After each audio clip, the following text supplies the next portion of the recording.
सांगली जिल्हा राष्ट्रवादी शरदचंद्र पवार पक्षाकडून आमदार गोपीचंद पडळकर यांचा आज निषेध करण्यात आला। लोकनेते स्वर्गीय राजाराम बापू पाटील आणि राष्ट्रवादी शरदचंद्र पवार पक्षाचे ज्येष्ठ नेते आमदार जयंत पाटील यांच्या बाबतीत बेताल वक्तव्य करणाऱ्या आमदार गोपीचंद पडळकर यांचा धरणे आंदोलन करत जोरदार घोषणाबाजी करत निषेध व्यक्त करण्यात आला। गोपीचंद पडळकर यांची भाषा ही महाराष्ट्रातील सुसंस्कृत राजकारणाला न शोभणारी असून ज्या स्वर्गीय राजाराम बापू पाटील आणि जयंत पाटील यांनी महाराष्ट्रासाठी योगदान दिले त्यांच्याबद्दल असे वक्तव्य करणे हे अशोभनीय आहे। जर सदर आमदाराची ही भूमिका मुख्यमंत्री राष्ट्रीय स्वयंसेवक संघाला मान्य असेल तर त्यांनी तसे जाहीर करावे, जर मान्य नसेल तर त्यांनी तात्काळ सदर आमदाराचा राजीनामा घ्यावा अशी मागणी जिल्हाध्यक्ष देवराज पाटील, शहर जिल्हाध्यक्ष संजय बजाज यांनी केली आहे। यावेळी जिल्हाध्यक्ष देवराज पाटील, शहर जिल्हाध्यक्ष संजय बजाज, राजू जानकर, सुस्मिता जाधव, संगीता हारगे, राहुल पवार, शेखर माने, ताजुद्दीन तांबोळी, वैभव शिंदे, सचिन जगदाळे, सागर घोडके, आसिफ बाबा, आयुब बारगीर, उमर गवंडी, टी.व्ही. पाटील, हरिदास पाटील, संदीप वनमाने, ज्योती आदटे, शेठजी मोहिते, नरगिस सय्यद, अभिजित भोसले, राजू पाटील, अर्जुन कांबळे, दत्ताजी पाटील, हनुमंत देसाई, चंद्रकांत सगरे, हनुमंतराव देशमुख, भास्कर शिंदे, विश्वास माने पाटील, भास्कर शिंदे, संजय रानमाळे, प्रदीप सावंत, स्मिता पाटील, रज्जाक नाईक, मुश्ताक रंगरेज, अनिता पांगम, तानाजी गडदे, अकराम कोळीकर, समीर कुपवाडे, संजय सरवदे, सुरेश बंडगर, अजित दुधाळ, महालिंग हेगडे, समीर कुपवाडे, अक्षय अलकुंटे, उमेश आवटी आदी उपस्थित होते। मी आमदार गोपीचंद पडळकर यांचा निषेध करतो। आज गेली वर्षभर पाहता जयंतराव पाटील साहेब यांच्यावर खालच्या स्तराची टीका करणे, काल तर त्यांनी कहरच गाठला।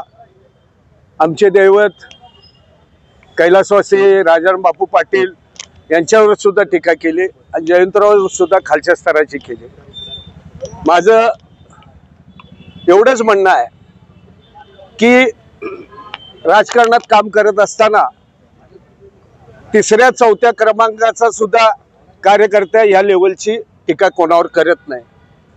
तर एक जबाबदार आमदार अशा पद्धतीने टीका करतो, याचा अर्थ त्यांना मुख्यमंत्री यांचा पाठिंबा आहे का, भाजपचा पाठिंबा आहे का, RSSचा पाठिंबा आहे का, अशी आमच्यासारख्या छोट्या कार्यकर्त्याला मनात शंका येते। तर माझं भाजप आणि RSS यांना विशेष करून मागणी आहे की हे तुम्हाला मान्य आहे तर मान्य म्हणून सांगा, ही टीका नसेल तर त्यांचा राजीनामा घ्या, ही एक मागणी आहे। नंबर 2, राजाराम बापू पाटील यांची उंचीच या आमदारांना माहीत नाही असं माझं मत आहे। जनता पक्षाचे ते अध्यक्ष होते, आम्ही पाहिलेलं आहे त्यांना। त्यावेळी असो अडवाणी असतील, वाजपेयी साहेब असतील, प्रमोद महाजन साहेब असतील, गोपीनाथ मुंडे साहेब असतील, यांच्याबरोबर काम केलेले राजाराम बापू पाटील यांच्यावर हे टीका करतात। हे RSS व भाजप व मुख्यमंत्र्यांना मान्य आहे का, एवढं त्यांनी खडसावून सांगावं। मान्य आहे तर मान्य म्हणून पब्लिक पुढे येऊन सांगावं, मान्य नसेल तर त्यांचा राजीनामा घ्यावा, एवढंच यांनी माझ्यासारख्या कार्यकर्त्याचं म्हणणं आहे। गोपीचंद पडळकर यांचा पक्षातर्फे नाही तर या सांगली जिल्ह्यातल्या जनतेच्या वतीनं आम्ही सगळेजण या ठिकाणी निषेध करतो। हा निषेध काय आज पक्षाच्या स्फूर्ता राहिलेला नाही। या जिल्ह्यातली पुरोगामी जनता आणि या जिल्ह्यातली जनता या ठिकाणी भाजपला एक प्रश्न विचारते, अशा पद्धतीचा आमदार तुमच्या पक्षामध्ये या ठिकाणी चालतो का, आणि अशा पद्धतीचं वक्तव्य कुठल्या पातळीला जाऊन एखाद्या आमदारानं करावं हे या जिल्ह्यातल्या जनतेला मान्य नाही।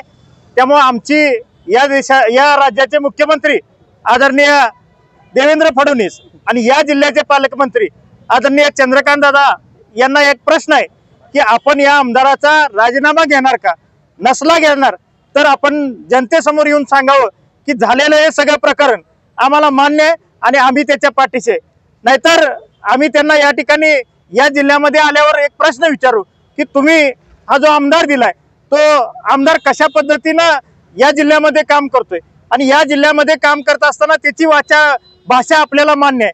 त्यामुळं या दोघांनाही आमचा प्रश्न आहे की या आमदारांना तुम्ही माफी मागायला लावा, अन्यथा या जिल्ह्यातली जनता दोन्ही या ठिकाणी मुख्यमंत्री असतील किंवा चंद्रकांत दादा असतील त्यांना जाब विचारल्याशिवाय राहणार नाही। आणि आता या जिल्ह्यातली जनता अशा वक्तव्याच्या अशा नेतृत्वाच्या मागे ठामपणे उभा राहणार नाही। त्यांना त्यांची जागा दाखवल्याशिवाय, म्हणजे नुसती जागा नाही, बोलून जागा लागाय, तर ते ज्या भाषेत उद्या बोलतील त्या भाषेतच त्यांना या ठिकाणी उत्तर दिलं जाईल, अशा पद्धतीची आमची या ठिकाणी धारणा आहे। हा जिल्हा, हे स्टेशन चौक, स्वर्गीय वसंतदादा, लोकनेते राजाराम बापू यांच्या पदस्पर्शानं पावन झालेली ही भूमी, आणि आज याच भूमीमध्ये आपण एका विधानसभेच्या सदस्याला किती खालच्या थराला जाऊन आमचेही कार्यकर्ते बोलायला लागलेत हे अनुभवत आहेत। खरं तर मला असं वाटतंय की जजच्या मतदारालाही वाटत असेल की ह्या नालायक माणसाला आपण का आणि कशासाठी निवडून दिलं। आजपर्यंत होत होतं तो बोलत होता, पण आम्ही संयम ठेवून होतो, पण आज लोकनेते राजाराम बापूंच्या वरती त्यांना टीका केलेली आहे। माझ्यासारख्या कार्यकर्त्याला असं म्हणायचंय की बापूंच्या पायातल्या चप्पलनं हाणायची सुद्धा आम्हाला पाप वाटतं ही ह्याची लायकी आहे। आणि या ठिकाणी मी सांगली जिल्ह्यामध्ये जे तमाम मोकाट कुत्रे आहेत त्या इथल्या काही जणांचा मृत्यू झालाय, त्यांना मी या ठिकाणी भावपूर्ण श्रद्धांजली वाहते। आणि असं हे भाजपनं जे पिल्लू सोडलेलं आहे या सांगली जिल्ह्यामध्ये, त्याला वेळी चावरावं, त्याच्या माफी मागावी, भाजप सरकारनेही माफी मागावी, कारण हे एकदा नाही दोनदा नाही तर वारंवार घडतंय। पण आज या ठिकाणी आम्ही फक्त पक्ष म्हणून नाही तर सर्वसामान्य कार्यकर्ता, महिला भगिनी या ठिकाणी पेटून उठलेले आहेत। आणि इथून पुढे हे जर थांबलं गेलं नाही तर आम्ही त्याच्या घरावरती जाऊन त्याला वडून काढून त्याची कपडे फाडू आणि महिला त्याला चप्पल घालतील। सगळ्यात वाईट हा महिलेचा मार असतो, आणि जेव्हा बाईनं मारतो तेव्हा याला महाराष्ट्रात तोंड दाखवायला जागा राहणार नाही। आम्ही आज आव्हान करतो या तमाम बांधवांच्या वतीनं की गोप्या तुझं तोंड आवर, नाहीतर आम्ही तुला आवरल्याशिवाय राहणार नाही आहोत।